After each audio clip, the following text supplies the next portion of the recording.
Welcome to the Halfway Café, everybody. I am Dash MacIntyre. I got Adrian Polk here. Welcome, everybody joining. Oh, wow. A lot of people joining. Cool. Thanks for tuning in on this Friday night. We got some good stuff to talk about. First up, obviously, the big news is the breakup between Elon Musk and Donald Trump. Have you been glued to Twitter or Threads or wherever you get I don't your have any of posts? those, but when Oh, you go to really? CNN.com, you can see like Oh, it's basically the same thing. They have like Elon Musk and Trump Twitter feud or whatever. yeah, right. So I guess right off the bat, how funny is it that Elon Musk admitted that he helped elect a pedophile? Because he did call Donald Trump a pedophile, and he did spend $300 million to elect this pedophile.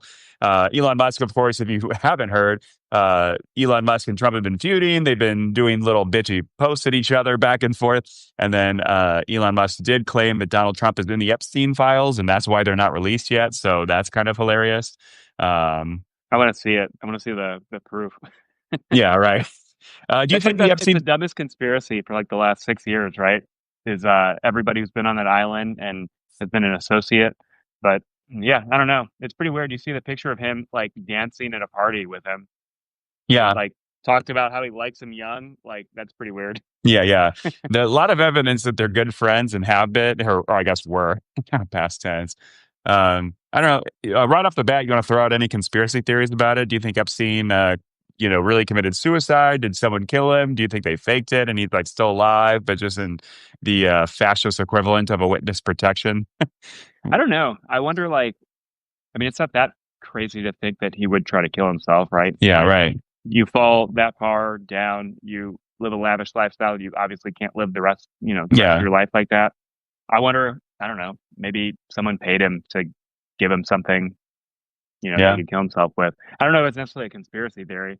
I mean, the yeah, whole idea that someone came in and killed him and it was the Clintons or Trump and then Bill Barr did cover, like, that gets so, huge. And then who else in the Department of yeah. Justice would have to see that? That's not something the Attorney General can do by Right. himself. And people in the So, prison, it does start becoming a yeah. thing. Like that's a lot of people to keep the secret when there's, I guess, theoretically a lot of financial gain if you could, divulge what you know. Yeah. Um, let's Because you see. could just What do tell a you? security guard, I imagine, like, hey, I'll give you like $800,000 if you just give me something I can kill myself with. You know, Yeah. Well, that's true for you yeah. quit your That's prison job if you got that kind of money. yeah. What do you think if the Epstein files were revealed? I mean, I wouldn't put it past Trump to like obviously doctor them and then put them out and then like I don't know, like fake it, have it still blacked out, not release all the details, or just I guess I would not be surprised either if they just never post it or never reveal it, and then they just act like oh Pam Bondi already revealed it, that whole like kind of gimmick that they tried to do. But let's say the files were revealed somehow. Like, I guess, did Elon Musk see them? Like, if Elon Musk is claiming that he's in them, like, does Yeah. that mean a lot of people in the administration are aware of Trump's inclusion? Gash Patel and what's his name, Dan Bongino, are a little squirrely in interviews when they're talking about it. Trump himself has mentioned he doesn't want to reveal it because, like, oh, there's a lot of people that would be, their names would be revealed even if they weren't necessarily like the pedo rapists, but like, if they just hung out with Epstein or something like that. But let's say it did get revealed in its entirety and Trump was in it. What do you think MAGA would do? Do you think MAGA would just move the goalposts and say, I don't care? A lot of people did it. They'd give him a pass. What percentage would you guesstimate of MAGA people would maybe turn on Trump if he was outed as a real pedophile? I don't know. I mean, if he got outed as a pedophile, like in 2028, and he were to run again for a third term, would Yeah, right. I mean, would that move like a third of 1% of the vote? There'd be like 8% of independents being, I don't really like that Right. president, and that Yeah, would yeah. be it. It would be interesting because like QAnon has been big into this about like the deep state, like all Democrats are pedophiles and they drink baby blood and all that kind of thing. So would they have the cognitive coherence to change their minds on Donald Trump and want him out? I don't know. I guess we'll never know until it happens, as Well, you unlikely as can. that might be. I mean, there's so much where you can just avoid the evidence that's inconvenient or you don't want to see. Like, for them talking about how how much of pedophiles Democrats are. Like, Trump was running like under 18 beauty pageants or 18-year Yeah, old beauty right. pageants or A lot whatever. of That's pretty teen, weird. yeah, yeah. And then, Yeah, infamously going into the locker rooms and trying to yeah. snoop and bragging about how, he obviously started the pageant to do that. Kind of an expensive way to try to hit on women and young girls, I guess. But Yeah, but I mean, there's that. I mean, every part of everything is so inconvenient, right? You talk about corruption and draining the swamp, you ignore all the obvious corruption. Like, yeah, name another president that's made billions of dollars while they're in office. Like, yeah, with the Trump stock, the pump and dump crypto scams, I mean, the Jared like the Kushner getting a graft. $2 billion Yeah, check from the yeah. Saudis, like that's pretty fucked up. Trump getting a $400 million plane. I still can't get over Yeah. that. And then let's see, Trump got back at Elon Musk. I don't know if he's done it yet. There have been a couple posts like that maybe were from Trump's, like him doing his Truth Social, but obviously some of those are fake, and people do that. But I think maybe he hinted at it that Elon Musk was using drugs. And I think that's a great excuse for Trump to blame Elon Musk's sudden change of heart, is just say he was fucked up on drugs all the time.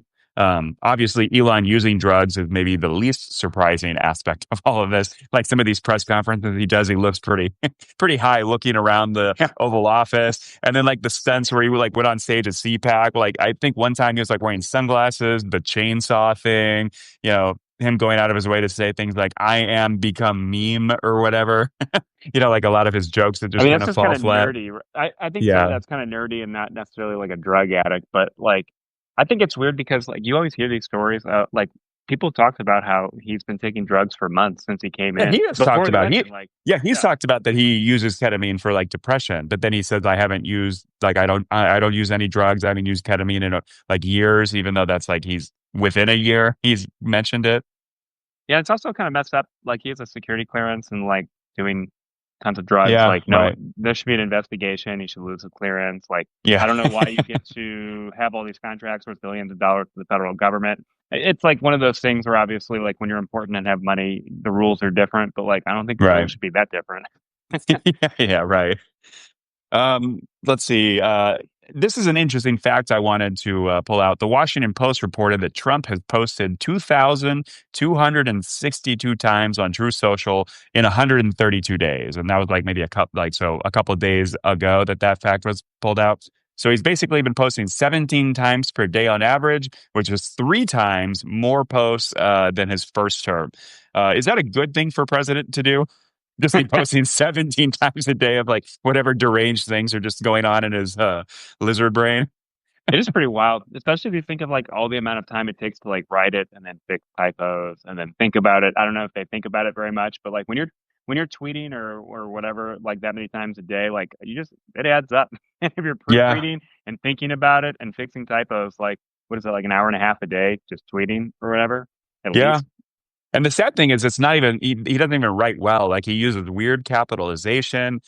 He just did another post where he did like 3 words and that was the post. And there's like, obviously, I guess he got distracted and maybe accidentally hit send or something. It's like, it was something like, it was just like 3 words. It was like energy, oil, something like that. Like, yeah, just kind of weird. But, um, I mean, I guess, that's Trump's kind of power source, and that is the thing he likes. And he's really just kind of an attention whore, right? He just wants the conversation about him. And it's kind of always been like that. Like you can go back in like 2012, like his tweets are about like Robert Pattinson should break up with what the Twilight actress or whatever. Like he got really into that.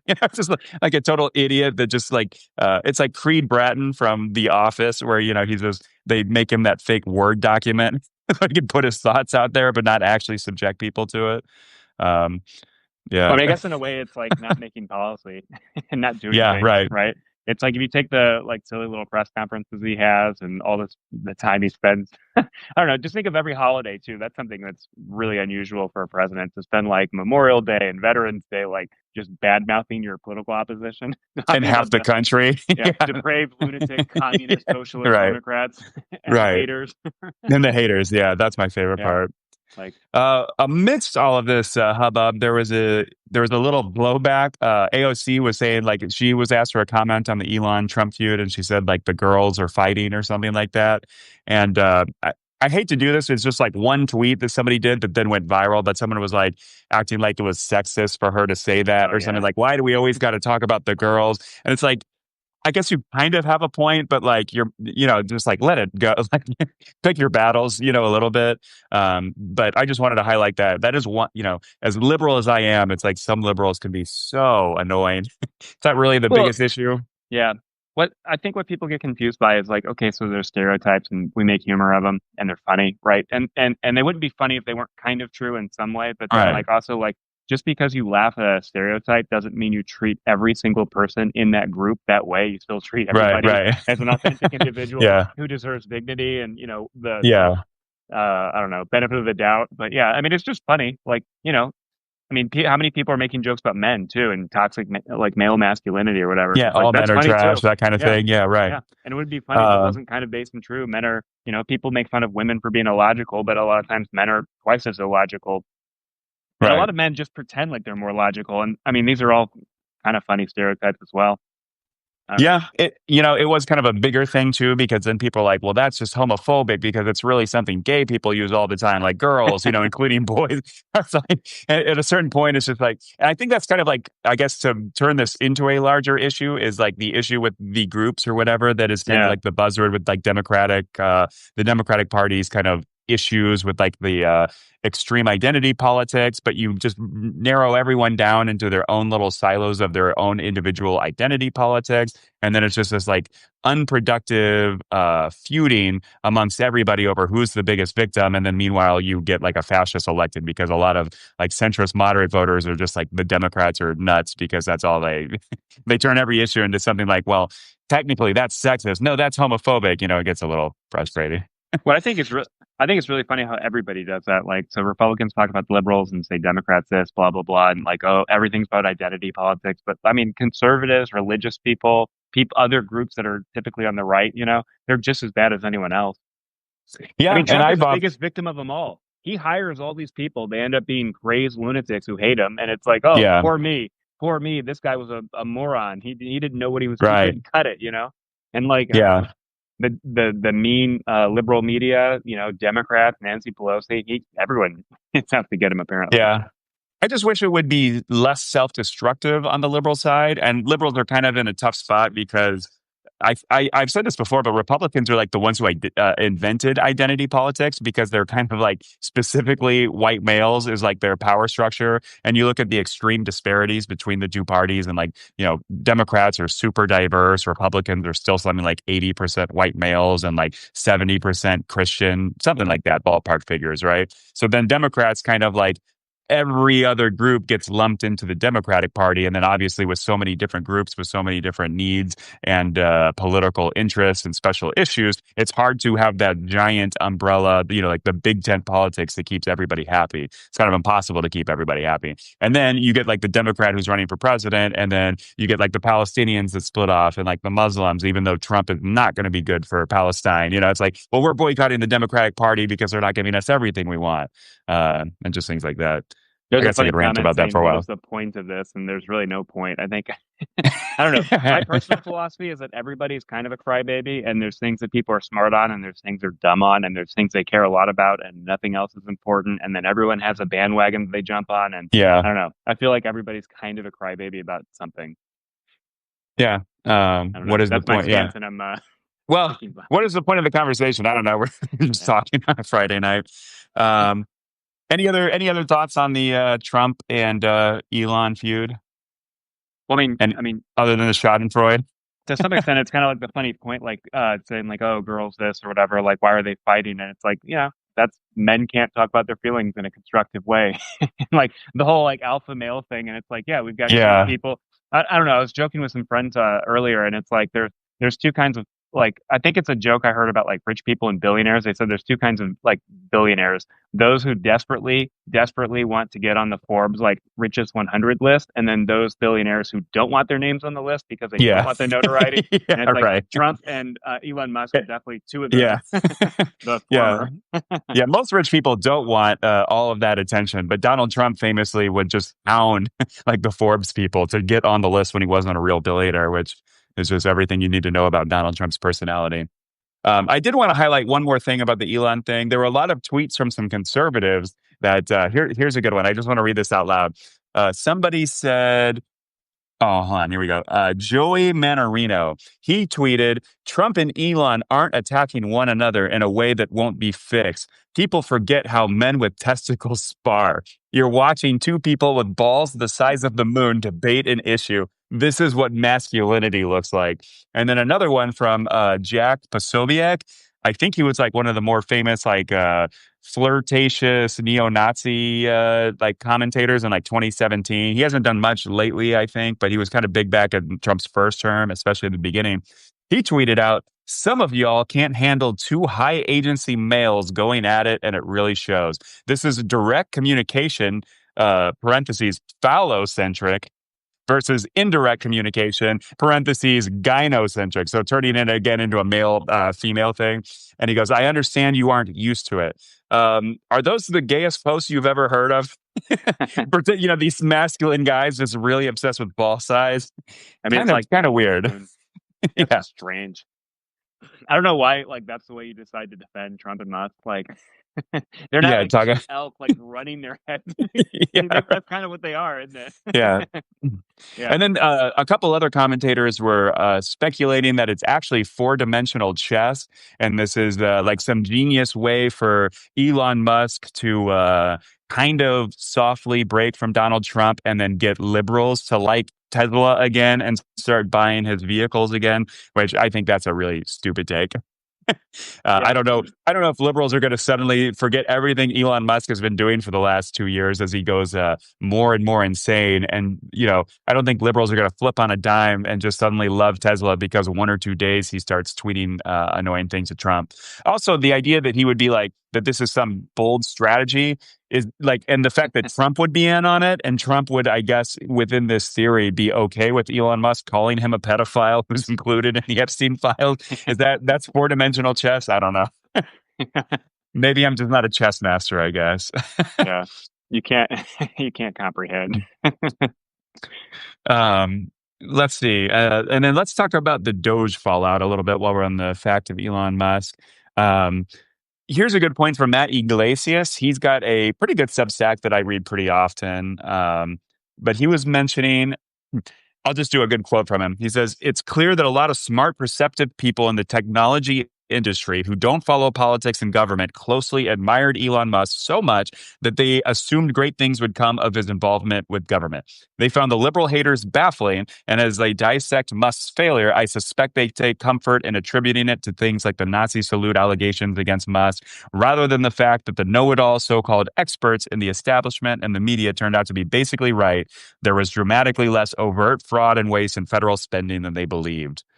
And so basically the point of that is just that, Republicans have always been coming into office saying, we're going to fix all this corruption. We're going to find all the graft. We're going to go, a big thing for years has been like, we're going to go through the budget line by line by line. And then once again, as they did that, they find that there's really not that much graft. There's really not that many welfare queens. There's really not that much Social Security and Medicare abuse.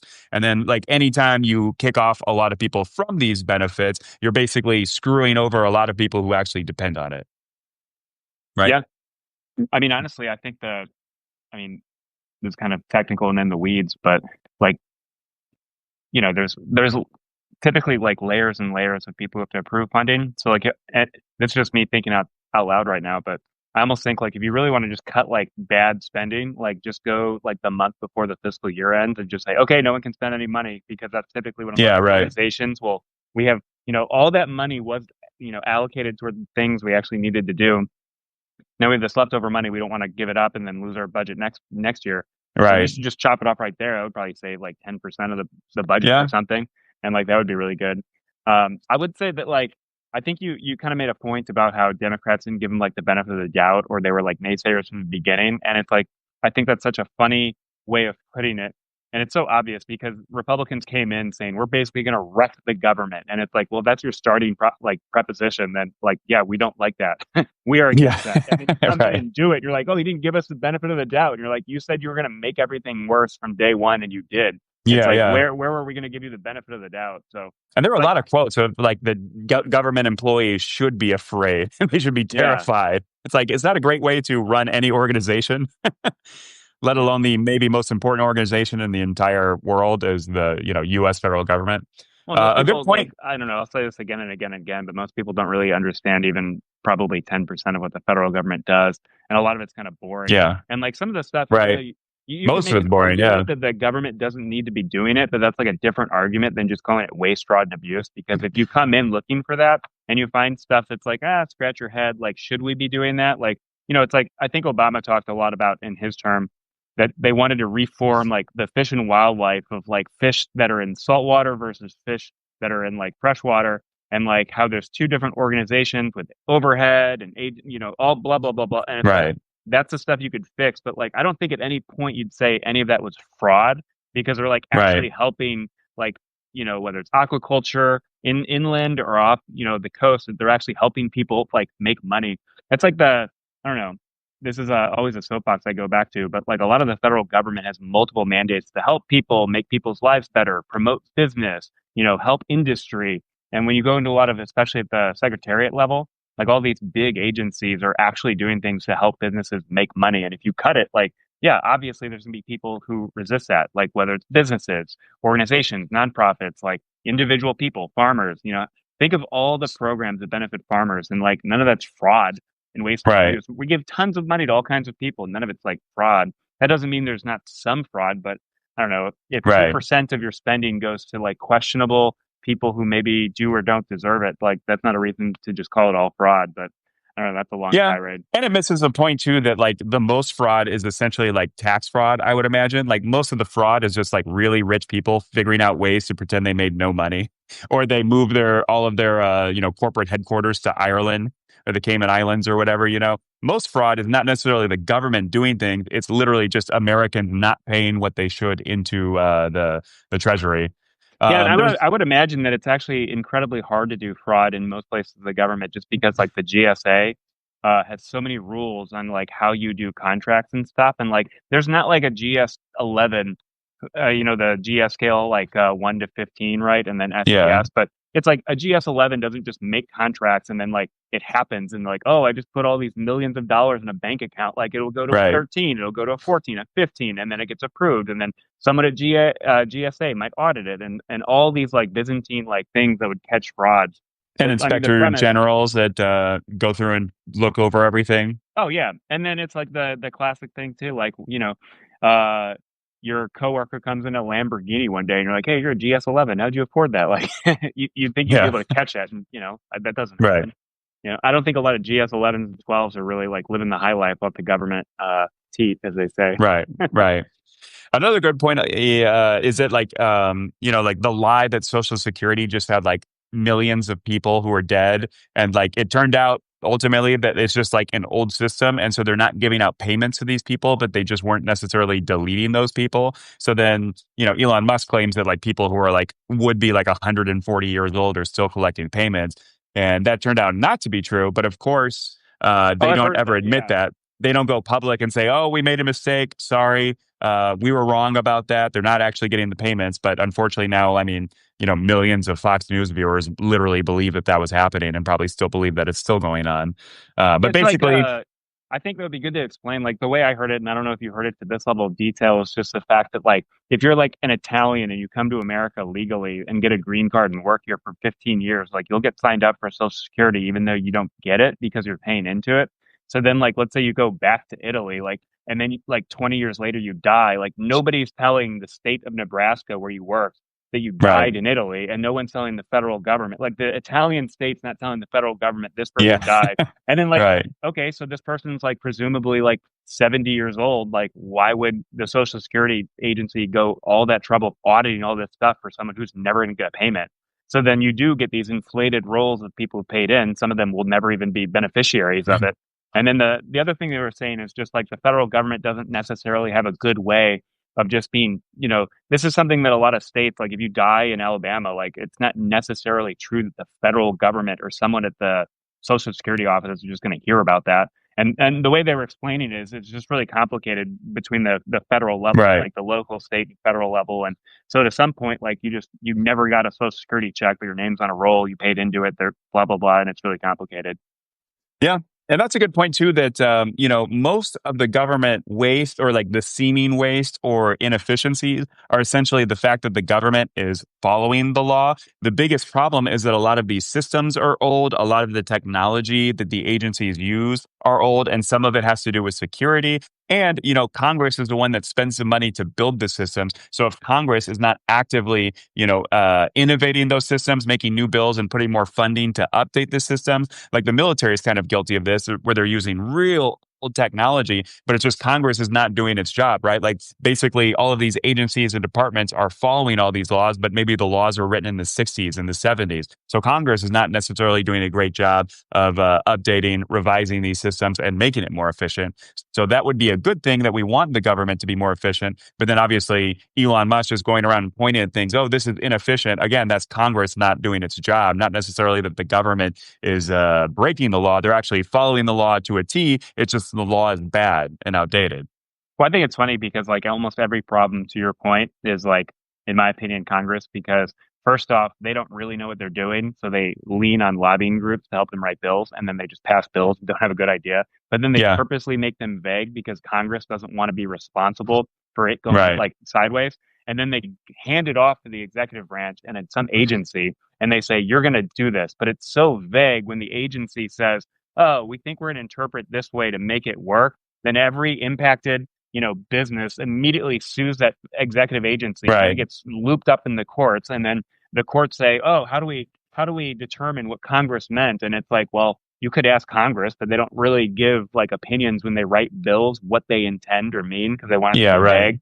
And then on top of that, you have members of the executive go in front of Congress just to get yelled at by individual Congress members trying to get on TV, and the whole Yeah, system's just fucked right. and so stupid, Uh-huh. in my humble opinion. Yeah. And then going on with the fraud and the things that Elon Musk has kind of fucked up calling fraud, USAID, it's like 1% of government spending and is maybe the best bang for its buck that the government does like across the world. And there was an interesting study that Boston University found that the body count of death from the lack of resources and medicine and vaccines and everything that USAID does is estimated it's killed like six figures worth of people already, and it could lead up to 1 million deaths per year from like malaria, HIV and AIDS, tuberculosis. So a lot of things that the government actually does really well and really efficiently and makes America look good, and it's that kind of soft power that benefits America's kind of hegemonic cultural influence. They just kind of fuck that up completely. And then it's the same thing with Trump's proposed cuts to Medicaid. That could one estimate was that like these cuts to Medicaid could kill an American every 18 minutes because you're just screwing people out of healthcare, and then obviously they're going to just die from preventable diseases and things like that. They're not going to get the help they want. Obviously, another big difference is a new change that's for the worse is the FAA lawsuits. So all of the airlines and airports kind of getting fucked up. And that affects me a lot. I travel a lot. I don't want to die in a plane crash. And already, like, I'm getting delays constantly. Like, I've been traveling a lot the last few months. And I feel like almost every single flight I have been on for like a month or two has been delayed. I Hmm. had to stay the night in Chicago. And it's the kind of thing, it's like, you don't have enough workers. And then, like, an airport like Newark gets really backed up and they don't have enough FAA people to make it safe. And then every flight coming out of Newark gets delayed, which means every place that goes to, those flights get delayed. And so, yeah, they're making my life worse. And that's not even, they're not even taking away like my malaria medicine or whatever. If Um, we've talked about this before, but I'm going to interject about the USAID thing. I always think it's so funny the lack of strategy the federal government typically has, and like I don't think people realize the extent to which like American companies are so dominant and American culture is so dominant. Like in some ways, it would probably be good, like just across the board for America, if every single person in every developing country just had 10,000 extra dollars.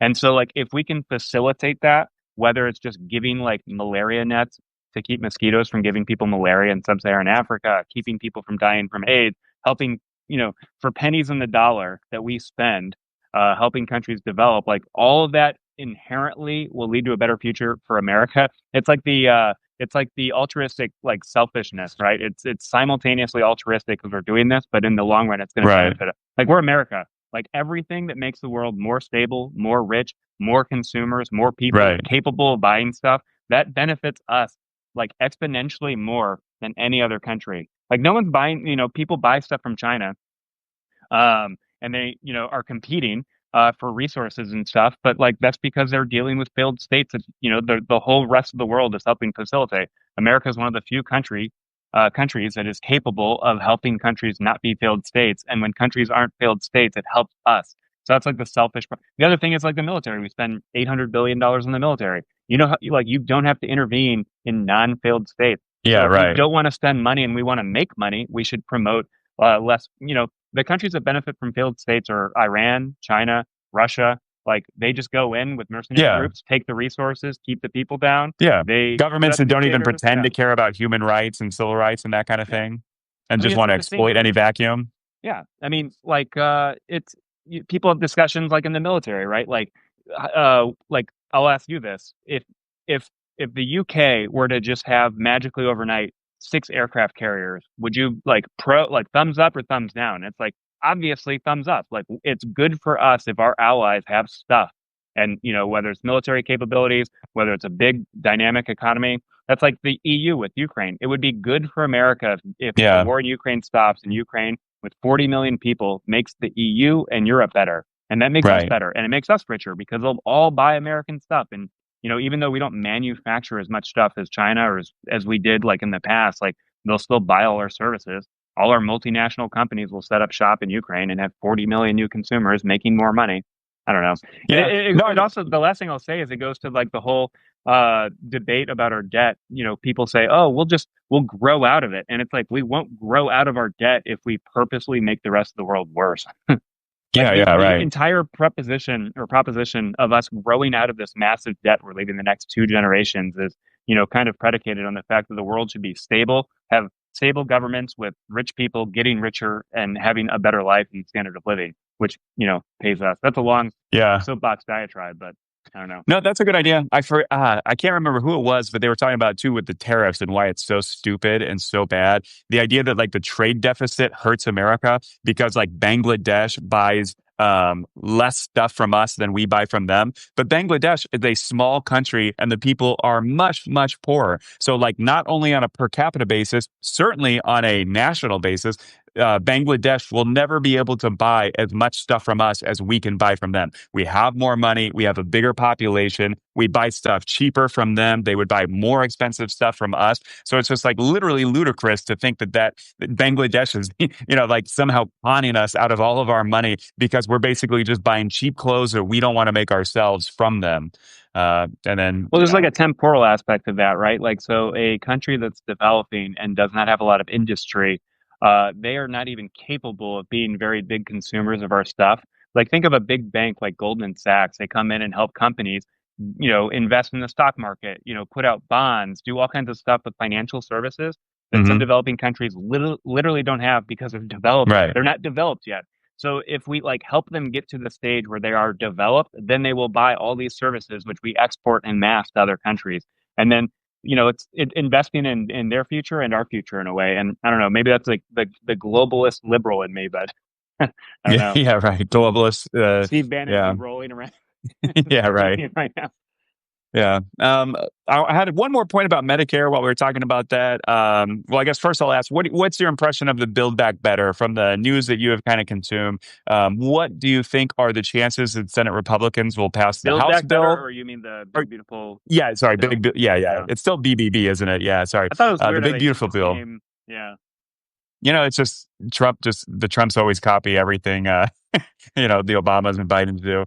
But what do you think? Do you think there's any chance that Senate Republicans will vote for the House bill or come up with their own version that's similar enough that will have the House agree to it? Do you think the Medicare cuts are a step too far? And then if Senate Republicans come up with their own BBB, will House Republicans have any chance of passing a ostensibly much more moderate and kind of normie package from the Senate?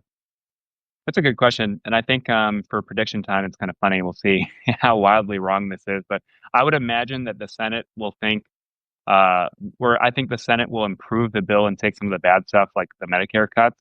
I think it is Hmm. likely that the Senate would probably be more pro BBB that doesn't cut Medicare, but then it's like interesting to think about because a lot of them say it's unconscionable to basically put more debt on the books right now. So I don't know what'll happen, honestly. That's, I I mean, that's I see this essentially the, contradiction with I don't know.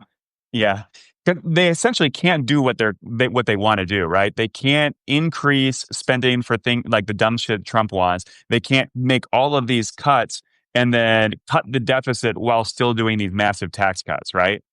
And some of the tax cuts are like, aren't some of the tax cuts literally just keeping going the tax cuts that are already existing? Like, if they don't do this Yeah, bill, taxes just go up to the level prior to Trump's first round of tax cuts in his first term, right?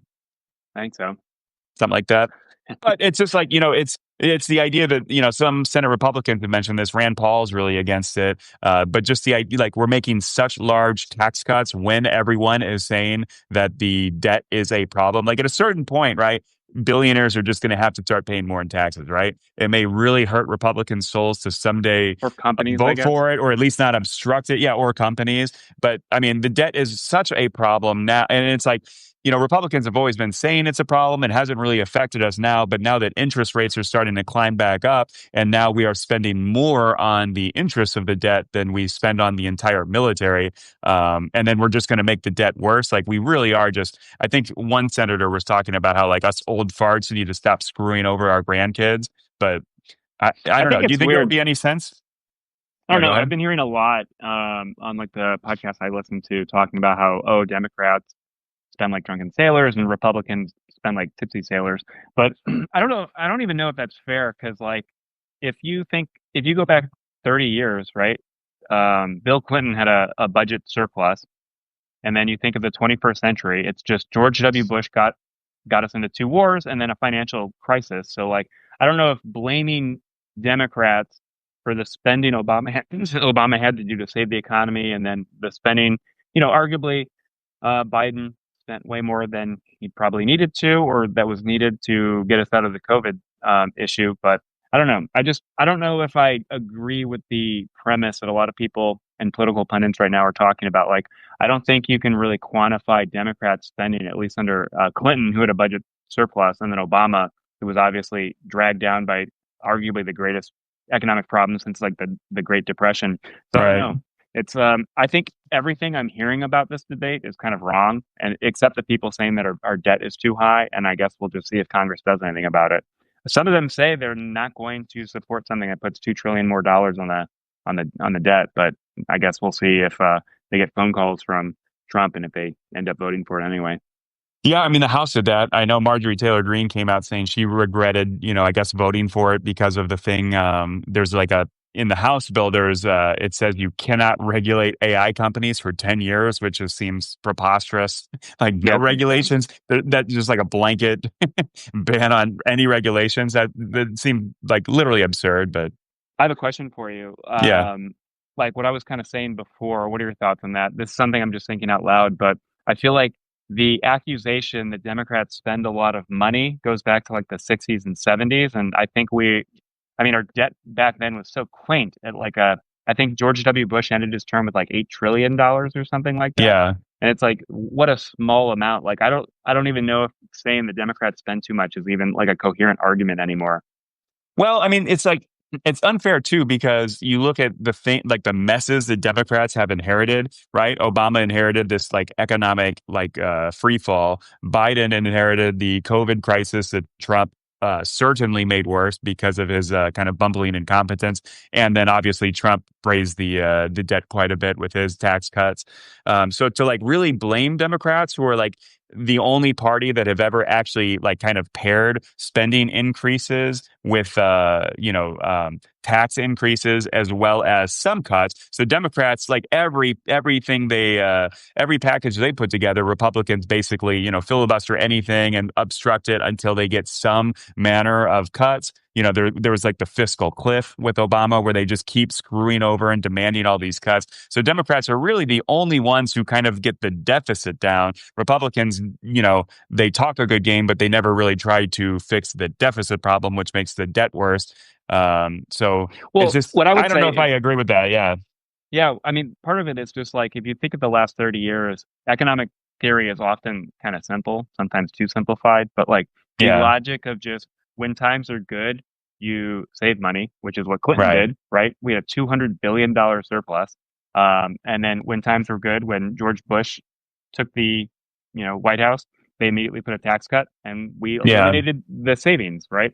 Obama spent money because he had to, and then Trump came into office, things were getting better, the deficit was going down, and then immediately just cut taxes again. It's like I feel like the argument about Democrats spending too much or government in general is just so disingenuous. I don't know. That's a long Well, topic. We especially can move on, but Well, no, well, yeah. One more point is just, especially when you compare job growth from Democratic presidents to Republican presidents, and when most of Republican talking points about tax cuts are that it grows the economy, but it's actually Democratic policies that result in like massive job growth and things like that. That then have more people paying taxes. It gets more money, in paying laborers, and then they spend that money. So like the kind of bottom up I guess trickle up instead of a trickle down kind of thing is really a part of Democratic policies. And then I think I never mentioned that point when I brought up Medicare again. I just wanted to say this that like once again with the Medicare cuts, Republicans fuck over their most voters the most. I just always like to call this out that New York City, San Francisco, their hospitals are giant markets, giant cities. Those hospitals are going to be able to weather the storm of these cuts for Medicare and things like that. It's these rural states and these rural counties in the middle of nowhere that are going to not have any, they don't have the market forces to stay open unless they have government spending. So, I will say this till probably I die, unless Republicans change. It's just Republicans always screw over their own voters the most. So, any last thoughts on that before we move on? no, my last thought is like, I don't know, we've talked about this many times before. You only live in a country and pay taxes to get stuff. And like to Yeah. have debates about what you get. I just have a hard time thinking like we spend $6 trillion a year. Like, why can't some of that be for healthcare? It's like, Yeah. why do Right. they have such an ideological, bent against healthcare spending? It's like the same thing Well, with like that's, a yeah. local government. Like they have property taxes, make better roads, right? Yeah. Fix the We're roads, getting a have lot of better hearts on schools. this. Thanks for all the Yeah, hearts, everybody. yeah. And then, yeah, and this is one thing that I think John Thune, the majority leader, was mentioning that like we think we need to go into a employer-based healthcare system again. And it's like we already learned that lesson prior to Obamacare. Almost everybody got their health insurance from their employer, which means that part-time workers who don't have enough hours don't have health insurance. What are they going to do? Self-employed people that don't have a boss that's giving them health insurance and they don't have the money or enough people to get like the subsidies to do it. How are they going to have health insurance? People get stuck in their jobs and then their employers take advantage of them because they can't leave their jobs because they're dependent on that health insurance. So it's like we literally have already learned all of these lessons. It's like you need to have some kind of backstop for health insurance for people whose job like bosses suck or they just they don't earn the benefits from their work if they don't get enough hours. So just always annoying. Yeah, Republicans screw people over. yeah. I wanted to mention this. You mentioned George W. Bush, and we talked about this in the past, but I was just curious if you wanted to talk about that, the way kind of like rehabbing George W. Bush's kind of his legacy, because obviously like he gets shit on for Katrina and Iraq, but in terms of like some of the things like setting up the USAID programs for like AIDS and different diseases in PEPFAR. Africa. He gets lauded for a lot of stuff like that. You did have what is it, the compassionate conservatism that was kind of his brand. But I wonder if like long Wait, term, it if turns out that he and his father were the only Republicans who really believed in that compassionate yeah, right. conservatism, even though they all Yeah. talked about it. But yeah, I mean, it's kind of obvious though that like Iraq and then obviously like the mishandling of Afghanistan and kind of taking your eye off the ball by going into Iraq. Is that kind of like a President Johnson thing where like, he tried to do a I lot don't of good know. for society, but got bogged down Let's in have a Vietnam? let's have a polarizing debate. No, like we've talked about this before, but I really feel like to some extent, like the idea, especially in 2001, certainly with Afghanistan, the idea that you would go in and take out a bad government doing bad things, and then like trying to promote democracy and freedom was like a good idea. It failed spectacularly for Yeah. reasons I think that are unrelated to, like, there's a lot of racist explanations, or whatever the term is for anti-religion. Like, there are a lot of Muslim countries with democratic institutions in Southeast Asia where they have higher percentages of women in their parliaments or government than Western countries. So it's not Yeah. like I don't agree with the idea that like Islam or Muslim countries in general could not have democracy. They couldn't have freedom. They couldn't have all these things. So I think, like, to some extent, the idea of trying to make the world a better place, maybe that's like the naive American in me, like the idea that America could step in and, Hmm. whether it's World War One, World War Two, it's kind of the, what was the joke that, the Prime Minister of England said sitting next to Woodrow Wilson, and the Prime Minister or President of France is like, I have Napoleon on one side and Jesus Christ on the other. And it's like, I Yeah. feel like there Right. is kind of American, like, naivety about that, where like we can kind of go in, or we think we can go in and fix a place. But I don't know. I don't think that like the failure that Iraq became is a very big indictment on the idea that you can make a country a better place.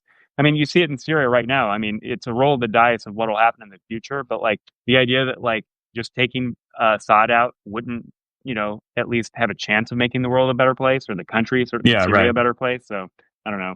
But I will I say, actually had that. I actually had that segue, by the way. So I was going to ask, like, what your opinions on Syria right now is, because obviously, are we done talking kind about of George learning. W. Bush and Iraq?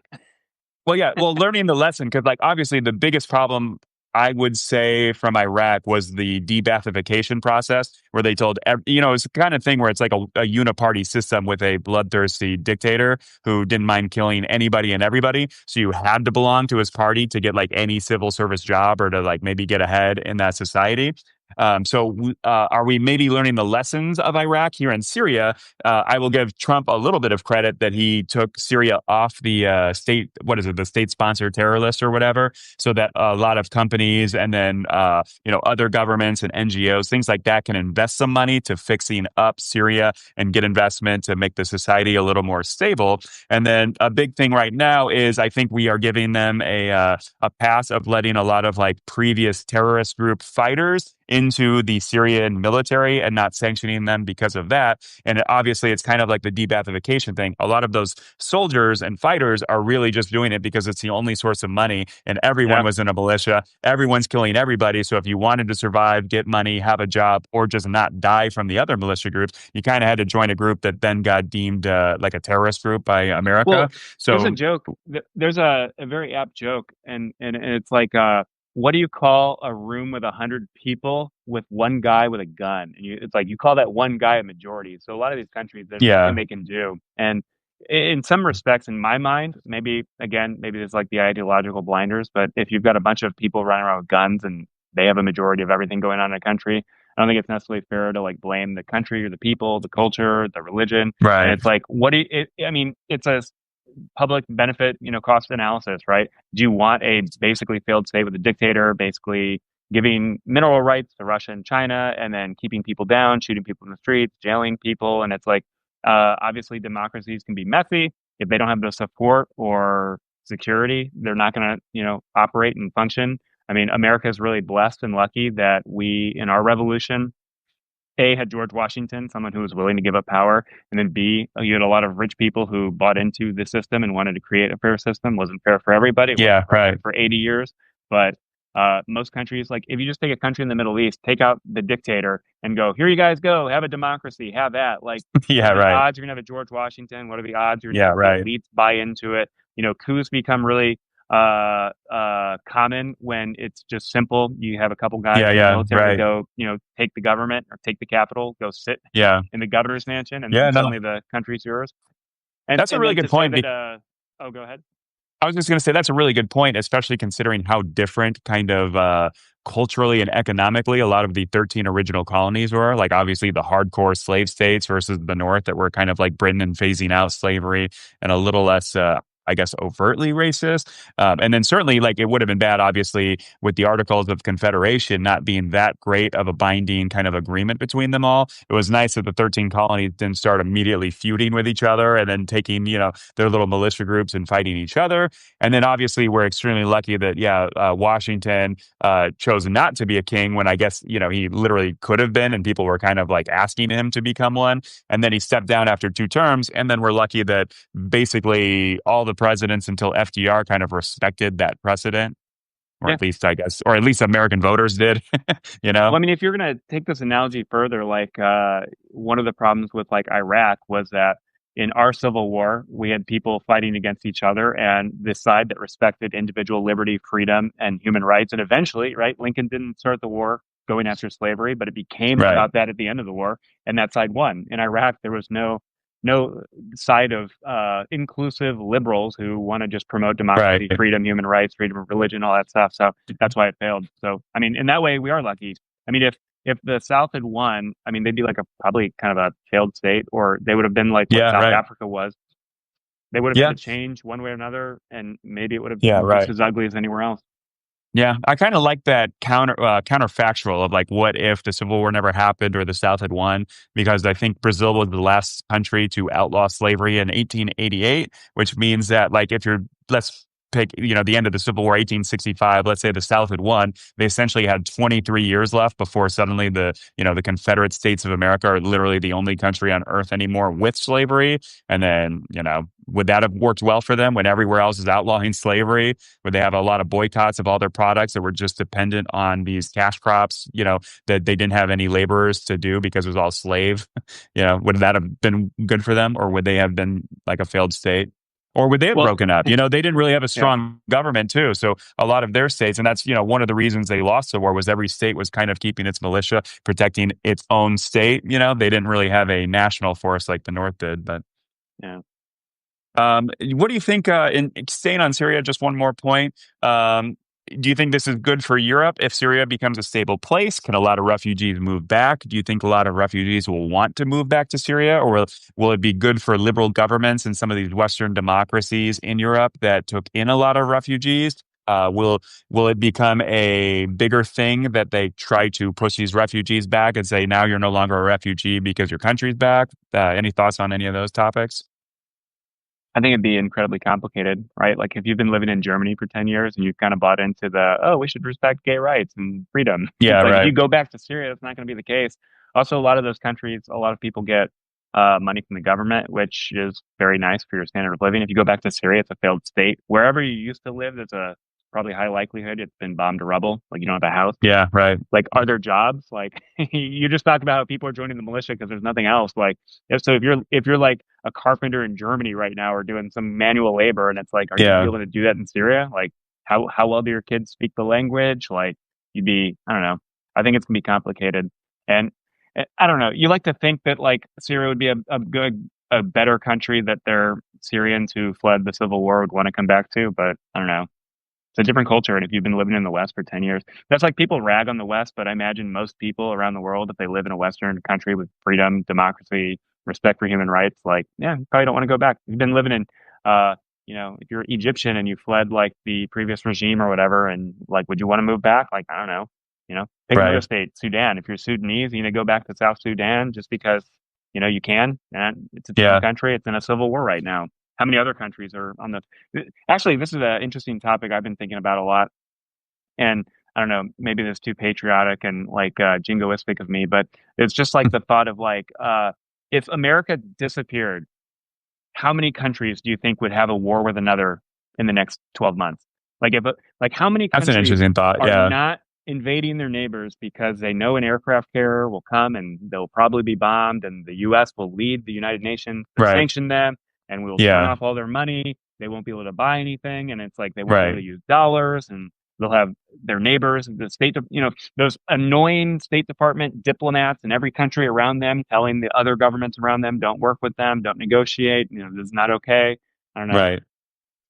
No, that's a very interesting thought. And a lot of times, like America's the negative opinions on America and our interventions around the world, it's kind of like a lose-lose where if we don't do anything, we're shitty for not doing anything and intervening and like, pick out like any conflict that we didn't intervene in and we're the problem. And then the conflicts that we do intervene in, we obviously don't do it perfectly. And then we're, also a little bit villainized for things not going perfectly in the countries we do try to intervene in and, protect human rights and make a stable place. So, yeah. Do you have any thoughts on the Houthis in Yemen and like what we were doing? Um, it's interesting that Trump was like bombing them, and I guess now he just made a deal of like we've lost some very expensive drones, and I guess that's good for the Houthis that they can knock out some Oh, of our like 30 million Predator drones or whatever with like whatever relatively I guess not primitive, but like obviously they don't have the full military capacity that we have. So Trump made this deal where they're not going to bomb us, but now the Houthis are just bombing Israel. Which, again, Israel's our ally, so that's got to be maybe awkward between Netanyahu and Trump, maybe. But but it's the kind of thing. It's like we can't. That's an unwinnable war. I don't know. The is Houthis are it? such I a don't know. large. They stopped.